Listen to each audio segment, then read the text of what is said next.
Dari Sabah petang ini, kempen pilihan raya mulai hangat. Terus dengan laporannya, silakan Razilawati.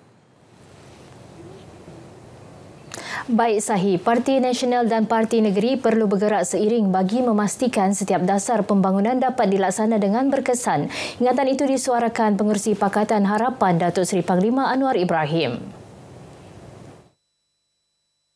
Kalau negeri aman, politik stabil, kuat, pelaburan datang, ekonomi naik, kita tolong rakyat. Masa depan lagi banyak yang kita bina. Hubungan kita jaga hubungan kita baik dengan kerajaan negeri di bawah pimpinan Datuk Seri Haji.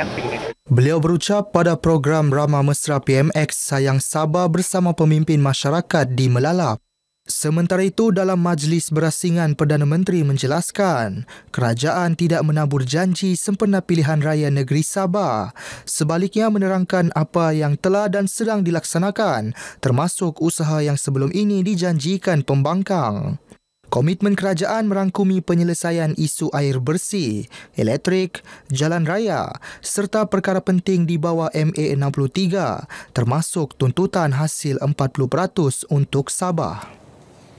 Berakhirnya proses penamaan calon, kini semua calon mula mengatur gerak kempen dengan turun padang menyantuni masyarakat.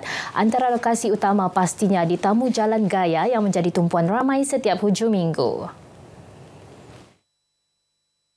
Dalam tinjauan RTM, kelihatan calon masing-masing memperkenal diri, menjelaskan fokus kempen masing-masing dan mendengar maklum balas serta isu dibangkitkan orang ramai. Antara isu utama disuarakan termasuk kos sara hidup, peluang pekerjaan, peningkatan infrastruktur asas serta keperluan merancangkan pembangunan ekonomi di kawasan setempat. Calon yang diiringi jentera parti masing-masing turut mengedarkan risalah dan maklumat kempen. Calon Pakatan Harapan bagi Tun Inanam Datuk Peto Gali menyifatkan persaingan 13 penjuru di kawasan itu sebagai cabaran besar. Justru perlukan komitmen tinggi serta menjadi isyarat penting mengenai keupayaan dan pengalaman setiap calon. Dan saya berharap suhu pilihan raya ini akan menjadikan kita lebih bersemangat, lebih kuat untuk memenangi dalam pilihan raya. So, bagi saya ini adalah satu cabaran, satu perkara yang kita ambil perhatian penuh dan kita yakin dengan jentera yang kita ada, sokongan yang kita ada, prestasi yang kita ada, keupayaan yang kita ada, kerjasama yang kita ada dan harapan yang kita ada, kita boleh memenangi dengan selesa. Beliau turut menyifatkan jumlah calon yang ramai sebagai lumrah politik Sabah. Namun bimbang ia boleh mengelirukan pengundi jika terpengaruh janji tidak realistik. Tambah baik kemudahan infrastruktur, kesihatan serta kecemerlangan pendidikan. Itu tekad disuarakan 3 calon dari Dun Sulabayan, Dun Senalang dan Dun Bugaya. InsyaAllah sudah tentu akan memfokuskan kepada keperluan rakyat itu sendiri kerana Dun Sulabayan merupakan satu dun yang sangat memerlukan pembelaan infra, khususnya isu air, isu kesihatan, isu keselamatan. Kita nampak di Sempurna dari segi peluang-peluang pekerjaan untuk masa depan pendidikan anak-anak kita pun kita kena fokus. Lepas itu dari segi menaikkan taraf ekonomi masyarakat khasnya di Dun Senalang. Isu-isu seperti jalan, air dan api itu yang diutamakan. Ini merupakan satu peranan paling penting untuk dilaksanakan. Mengenai medium kempen, mereka masih memilih untuk menyantuni dan bersemuka dengan pengundi di kawasan masing-masing selain menggunakan platform media sosial untuk golongan muda. 77,970 pengundi direkodkan di kawasan berkenaan. Pilihan Raya Negeri PRN Sabah ke-17 turut menampilkan calon muka baharu. Calon Pakatan Harapan Datuk Ruji Ubi berkata, berdasarkan 30 tahun pengalaman dalam perkhidmatan awam, isu pendidikan dan infrastruktur bakal diberi perhatian. InsyaAllah dalam tempoh 14 hari berkempen, saya akan turun dan menerangkan mengenai dasar-dasar kerajaan, khususnya kerajaan madani dan keperluan hubungan baik persekutuan dan negeri dalam konteks pilihan raya Sabah yang ke-17. Bagi calon GRS Dr. Andi Rizal, dari dunia perubatan ke politik, beliau akan memberi fokus kepada kesejahteraan rakyat, pembangunan belia dan kawasan. Fokus visi saya adalah sebenarnya saya ingin membawa Tanjung Batu ke arah yang lebih maju berdasarkan kepada 4 tonggak lah, iaitu rakyatnya sehat, dapurnya sehat, remajanya itu mandiri dan juga pembangunan lokaliti lah. Calon BN Samasuddin Yusof pula, tumpuannya ialah pembangunan infrastruktur, pendidikan dan sokongan kepada usahawan wanita. Memfokus kepada pentingnya pendidikan dan latihan kemahiran, bagaimana membentuk peluang-peluang pekerjaan daripada kumpulan masyarakat wanita, antaranya adalah tentang bagaimana produk-produk PKS mereka.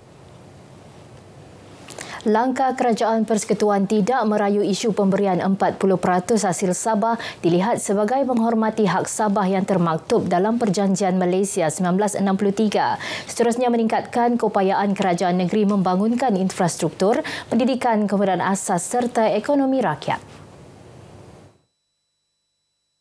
Kita berharapkan PMX dapat menunaikan segala janji berlandaskan rujukan kepada perlembagaan Perjanjian MA 63 yang sudah dimeteraikan 6 dekad yang lalu. Kalau kita sudah betul-betul dapat ini 40%, mungkin kita boleh selesaikan sebagian yang paling penting sekali.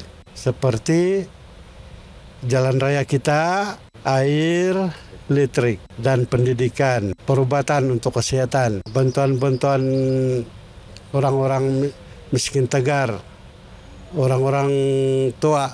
Mudah-mudahan ya betul-betul terlaksana lah. Terima kasih tidak terhingga kalau ya sama PM sebab melaksanakan permintaan yang 40%. Di tengah-tengah cabaran ekonomi global, Sedco terus melonjak sebagai nadi pertumbuhan Sabah dari rekod dividen tertinggi hingga program usahawan tempatan. Transformasi ini membuktikan Sabah mampu berdiri setanding negeri maju lain. Ikuti siri kedua kisah kejayaan Sedco bersama Nirona Newman dalam Aspirasi Bayu.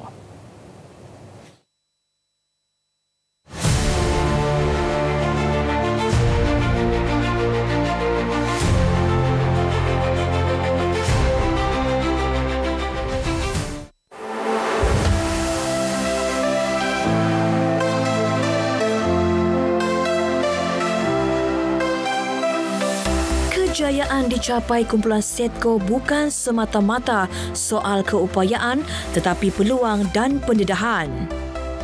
Program to support them all the way from start-up stage to building up the organization in terms of financial literacy, understanding accounting, HR and managing people, leadership structure, SOP and processes, then moving to the next stage of scaling up their punya operations and exposure and network internationally to be able to export their products overseas.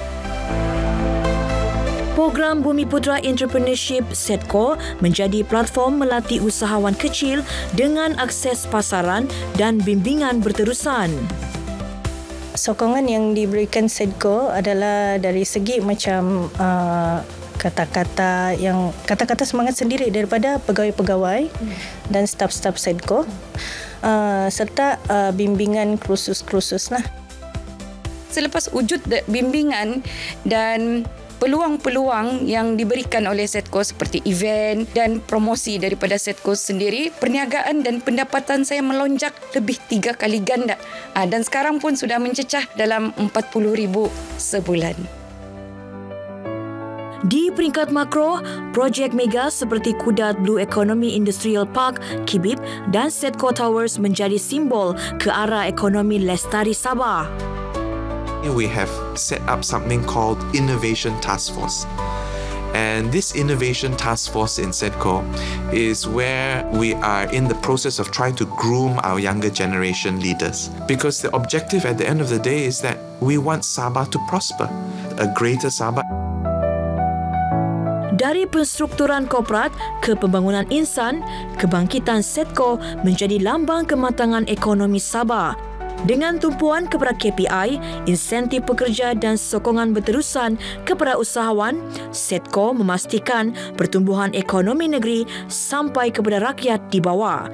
Berteraskan kecekapan, keterangkuman dan harapan baharu untuk masa depan negeri di bawah Bayu.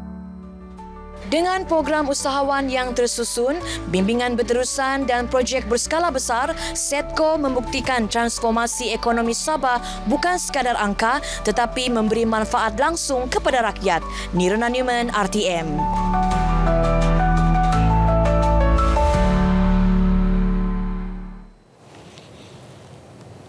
Baik, setakat ini perkongsian dari negeri di bawah Bayu. Kembali bersama Sahi untuk perkembangan semasa dalam negara. Setiap undi membawa suara dan harapan rakyat Sabah. Bah Undi 2025, salam Malaysia Madani. Terima kasih Ruzilawati.